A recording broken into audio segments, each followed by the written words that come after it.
set up some account essentials, specifically your company details, system settings, and user roles. In the left-hand menu, go to Settings, then Company.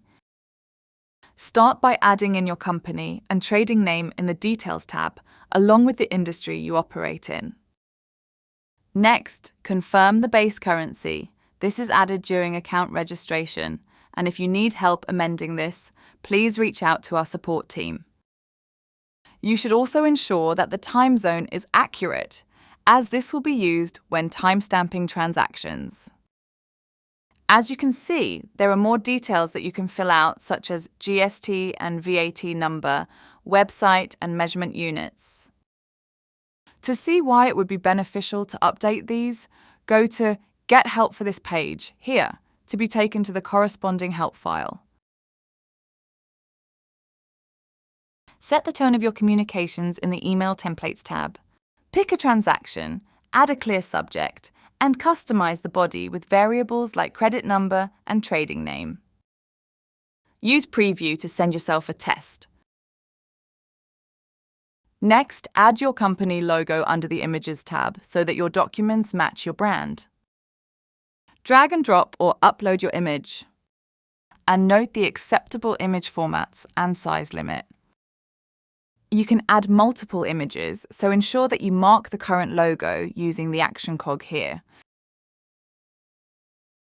There's a lot of options that we haven't covered to really tailor your account to your business needs, but for now, we'll move along to system settings. This is where you can automate notifications for your account. Toggle transactions like purchase order placed, shipment dispatched, and invoice completed. This will generate an email using the templates you just set up and will send to the nominated customer and supplier contact person per transaction. Here's a quick tip. Ensure your customer contacts have been set up with their roles, ordering, invoicing, and shipping, and that supplier contacts have purchasing, so the right people get your emails. Next, define clear adjustment reasons under Settings, System, and Adjustment reasons. For example, damage, account variance, or revaluation. This improves audit trails and reporting.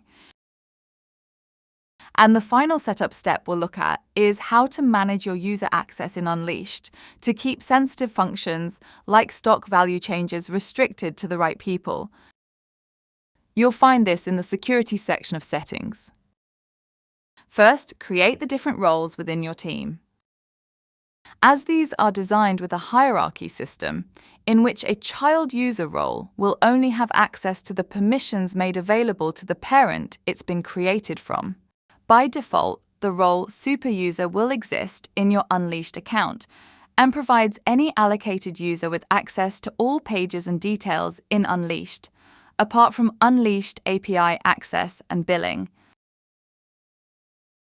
Next, update the role permissions. This is where you can provide users with the ability to edit or not, and to choose which areas of Unleashed they can have access to.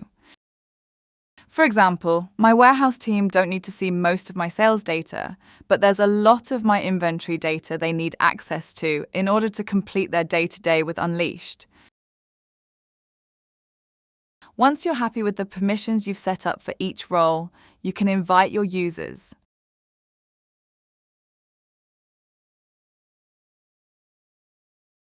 Don't forget to assign their roles in the drop-down here before sending their invite. Every business is different, but you should now understand how to get your account set up with some of the essentials in Unleashed. As always, check out our help files for more details or reach out to our friendly support team. Thanks for watching.